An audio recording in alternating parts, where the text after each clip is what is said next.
வணக்கம். நீங்கள் இணைந்து கொள்வது இலங்கையின் முதல் தர செய்தி வழங்குனர் நியூஸ் பஸ்டின் மதிய நேர பிரதான செய்தியுடன். கொழும்பில் அமைந்துள்ள நியூஸ் பஸ்டின் பிரதான கழகத்திலிருந்து உங்களை சந்திக்கும் நான் சண்முகநாதன் வினோதர்ஷன். விரிவான செய்திகளுக்கு செல்லும் முன்னர் முதலில் இன்றைய தலைப்புச் செய்திகள். ஜனாதிபதியின் உத்தியோகபூர்வ இணையதளத்திற்குள் பிரவேசித்து தரவுகளை மாற்றியமை தொடர்பில் மற்றொரு சந்தேக நபர் கைது.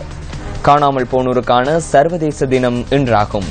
காணாமலாக்கப்பட்டோருக்கான பதிலை வழங்குமாறு கோரி நாட்டின் பல பகுதிகளில் கவனஈர்ப்பு போராட்டங்கள் முன்னெடுப்பு. 2016 ஆண்டுக்கான தேர்தல் இடாப்பினை தயார் செய்வதற்கான இறுதி நடவடிக்கை செப்டம்பர் 1 ஆரம்பிக்கப்பட உள்ளதாக தேசிய தேர்தல்கள் ஆணைக்குழு தெரிவிப்பு. காணாமலாக்கப்பட்டோருக்கான சர்வதேச தினத்தை முன்னிட்டு வடக்கு, கிழக்கு மற்றும் கொழும்பு ஆகிய பகுதிகளில் கவனஈர்ப்பு போராட்டங்கள் முன்னெடுக்கப்பட்டுள்ளன. காணாமலாக்கப்பட்டோரின் உறவினர்களின் பங்கு பெற்றுதலுடன் கவனஈர்ப்பு போராட்டங்கள் முன்னெடுக்கப்பட்டுள்ளன. கிளிநொச்சி பகுதியில் 10 மணி அளவில் இந்த போராட்டம் ஆரம்பிக்கப்பட்டதாக எமது செய்தியாளர் குறிப்பிட்டுள்ளார். முகாம்களில் தடுத்து வைக்கப்பட்ட தமது உறவுகள் எங்கே என இதன்போது ஆர்ப்பாட்டத்தில் ஈடுபட்டவர்கள் கேள்வி எழுப்பியுள்ளனர். இன்று காணாமல் போனவர்கள் தினமாக கருதாமல் காணாமல் ஆக்கப்பட்டோர் தினமாக நாங்கள் இதை நினைக்க வேண்டும். ஏனெனில் எமது பிள்ளைகள் காணாமல் போகவில்லை, காணாமல் ஆக்கப்பட்டவர்கள். எமது பிள்ளைகளை கையில் ஒப்படைத்தோம். ஆனால் இன்று வரை எமது பிள்ளைகளுக்கு என்ன நடந்தது, எமது பிள்ளைகள் எங்கு இருக்கிறார்கள், எமது பிள்ளைகளின் நிலை என்ன, 7 வருடங்களாக நாங்கள் படாத பாடுபட்டு தேடிக்கொண்டிருக்கின்றோம். இதேவேளை முல்லைத்தீவிலும் கவனஈர்ப்பு போராட்டம் முன்னெடுக்கப்பட்டது.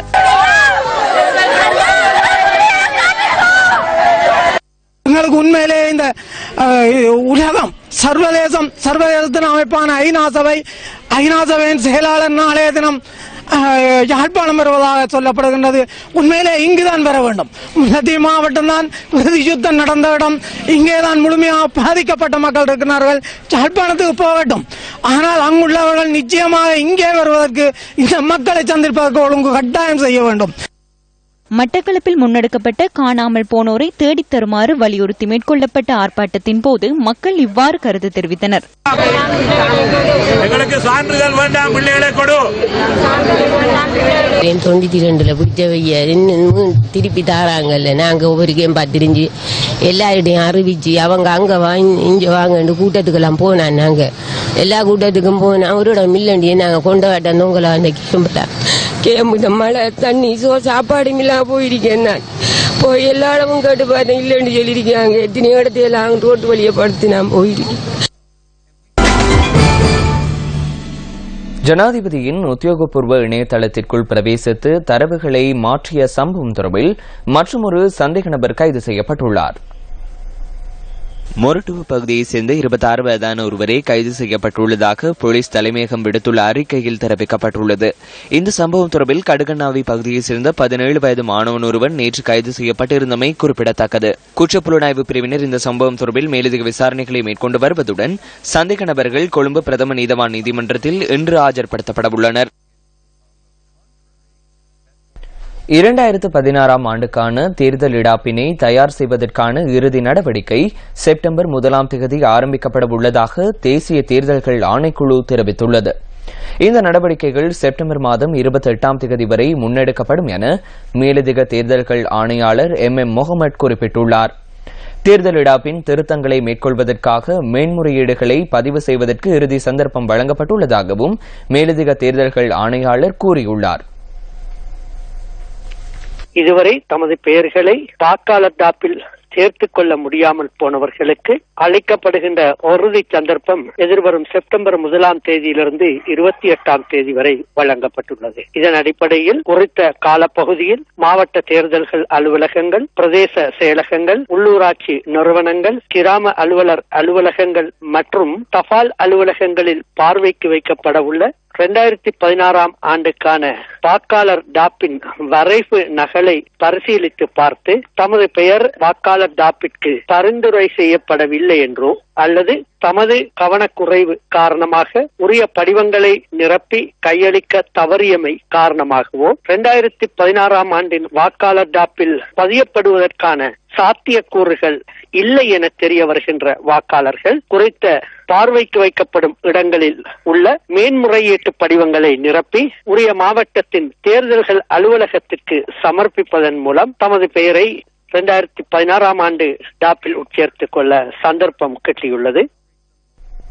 கரைச்சி பிரதேச இணக்க சபை நிரந்தரமாக இயங்க முடியாமையினால் மக்கள் மிகுந்த அசௌகரியங்களை எதிர்நோக்கி வருகின்றனர். கரைச்சி பிரதேசத்தில் இயங்கும் குறித்த இணக்க சபை அடிக்கடி இடம் மாறுவதனாலும் நிரந்தரமான இடம் இல்லாமையினாலும் மக்கள் பாரிய சிரமங்களை எதிர்நோக்குகின்றனர். கரைச்சி பிரதேச செயலருக்கு பிரிவுக்குட்பட்ட மத்தியஸ்த சபை நான் நினைக்கிறேன் யுத்தத்துக்கு பிற்பாடு நல்ல முறையிலே இயங்கி கொண்டு வருகிறது. ஏற்பாட்டினை பாடசாலையில வைக்கும் போது எந்த பாடசாலை இருந்தாலும் அங்கே பாடசாலைகளிலேயும் பிள்ளைகளுக்கு சில வசதி வாய்ப்புகள் கஷ்டமாக இருக்கிறது.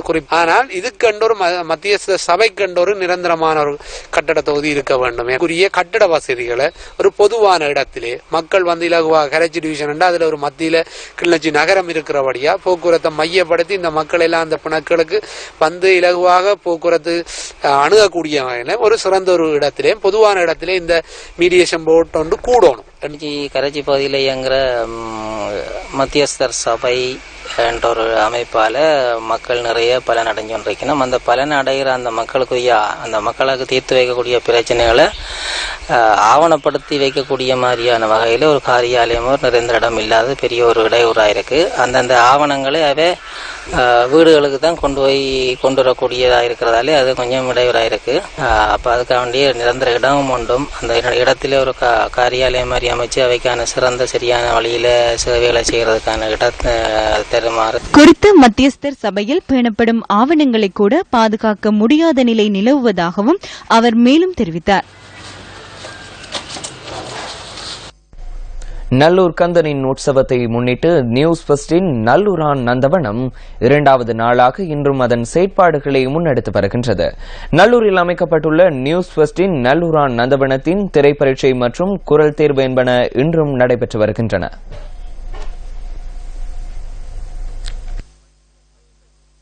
இன்றைய ஆரம்ப நிகழ்வில் வரையறுக்கப்பட்ட கேபிட்டல் மகாராஜா நிறுவனத்தின் குழும பணிப்பாளர் ருத்ராணி பாலசுப்ரமணியம், எம்பிசி ஊடக வலையமைப்பின் குழும பணிப்பாளர் சாந்தி பகிரதன் மற்றும் சக்தி FM அலைவரிசை பிரதானி RP அபர்ணாசுதன், எம்பிசி வலையமைப்பின் வர்த்தக பிரிவு பணிப்பாளர் பாலேந்திரன் காண்டீபன் ஆகியோர் கலந்து கொண்டிருந்தனர். இலக்கம் 710 பருத்தித்துறை வீதியில் அமைக்கப்பட்டுள்ள நியூஸ் ஃபர்ஸ்டின் நல்லூரான் நந்தவனம் சிறப்பு கலையகத்திற்கு இன்று காலை முதல் குரல் தேர்வுக்கு பலர் வந்த வண்ணம் உள்ளனர். அகிலம் போற்றும் அலங்கார கந்தனின் வருடாந்த மகோற்சவ பெருவிழாவில் இன்றைய தினம் சப்பர திருவிழா வெகு சிறப்பாக நடைபெறவிருக்கின்றது. அந்த வகையிலே ஆலய சூழலிலே சப்பர திருவிழாவுக்கான ஏற்பாடுகள் மிகவும் மும்முரமாக நடைபெற்று வருகின்றன. இன்று மாலை நடைபெறுகின்ற இந்த சப்பர திருவிழா தொடர்பான தகவல்களை நாங்கள் நியூஸ் ஃபர்ஸ்ட் செய்திகளூடாகவும் வழங்குவதற்கு தயாராக இருக்கின்றோம். நாளை காலை வேளையிலே முருகப்பெருமானின் ரதோற்சவம் வெகு சிறப்பாக நடைபெறவிருக்கின்றது. நியூஸ் ஃபர்ஸ்ட் செய்திகளுக்காக நாகலிங்கம் ஜெகநாத் கண்ணா, வரலாற்று சிறப்புமிக்க நல்லூர் கந்தசுவாமி ஆலயம் ஒன்றில் இருந்து. நல்லை கந்தனின் மகோற்சவத்தை முன்னிட்டு கொழும்பிலிருந்து காங்கேசன் துறைக்கான ரயில் போக்குவரத்து விரிவுபடுத்தப்பட்டுள்ளது. அதற்கமைய தற்போது சேவையில் உள்ள ரயில்களில் மேலதிக பெட்டிகளை இணைத்து போக்குவரத்து முன்னெடுக்கப்பட உள்ளதாக ரயில்வே கட்டுப்பாட்டு மத்திய நிலையம் குறிப்பிட்டுள்ளது. இந்த விசேட திட்டம் இன்று முதல் நடைமுறைப்படுத்தப்பட உள்ளதாக தெரிவிக்கப்பட்டுள்ளது. நல்லூர் திருவிழாவை முன்னிட்டு அதிகளவான பயணிகள் யாழ்ப்பாணத்தை நோக்கி பயணத்தை ஆரம்பித்துள்ள நிலையில் இந்த விசேட போக்குவரத்து சேவைகள் முன்னெடுக்கப்பட்டுள்ளது. கொழும்பிலிருந்து காங்கேசன் துறைக்கும் அங்கிருந்து கொழும்பிற்கும் இந்த ரயில் சேவைகள் தொடர்ந்தும் முன்னெடுக்கப்படும் என ரயில்வே கட்டுப்பாட்டு மத்திய நிலையம் தெரிவித்துள்ளது. இலங்கை போக்குவரத்து சபைக்கு சொந்தமான 500 பழைய பஸ்களை புனர் நிர்மாணம் செய்வதற்கு போக்குவரத்து அமைச்சு தீர்மானித்துள்ளது. இந்திய அரசின் நிதியுதவியுடன் ரயில் மற்றும் பஸ்களின் சேவைகளை அபிவிருத்தி செய்யும் நோக்குடன் இந்த தீர்மானம் எடுக்கப்பட்டுள்ளதாக போக்குவரத்து அமைச்சின் செயலாளர் நிஹால் சோமவீர தெரிவித்தார். இதற்கான ஒப்பந்தம் கைச்சாத்திடப்பட்டுள்ளதாகவும் அவர் கூறியுள்ளார். அதற்கமைய சுமார் 500 பஸ்களுக்கான இயந்திர கட்டமைப்புகளையும் இந்தியாவிலிருந்து பெற்றுக்கொள்ள நடவடிக்கை எடுக்கப்பட்டுள்ளதாகவும் போக்குவரத்து அமைச்சின் செயலாளர் குறிப்பிட்டுள்ளார். ரயில் நிலையத்திற்கும் பஸ் தரிப்பிடத்திற்கும் இடையிலான போக்குவரத்து தேவைகளை நிவர்த்தி செய்வதற்கும் நடவடிக்கை எடுக்கப்பட்டுள்ளதாகவும் அவர் கூறியுள்ளார். இதனூடாக ஒன்றிணைந்த போக்குவரத்து சேவையை வழங்குவதற்கும் எதிர்பார்த்துள்ளதாகவும் போக்குவரத்து அமைச்சின் செயலாளர் நிகால் சோமவீர தெரிவித்துள்ளார். நாடு முழுவதிலும் உள்ள 115 பிரதேச செயலாளர் பிரிவுகளில் காட்டு யானை அச்சுறுத்தல் நிலவுவதாக வனஜீவராசிகள் திணைக்களம் தெரிவித்துள்ளது. இந்த பிரச்சினைக்கு தீர்வு காண்பதற்கு மக்களின் ஒத்துழைப்பு வேண்டும் என வனஜீவராசிகள் திணைக்களத்தின் பணிப்பாளர் WAS பத்திரன தெரிவித்தார். யானைகளுக்கு அமைக்கப்பட்டுள்ள நடைபாதை பகுதிகளில் மக்கள் குடியிருப்புகளை அமைப்பதனாலேயே இந்த பிரச்சினை அதிகரித்து வருவதாகவும் அவர் கூறியுள்ளார்.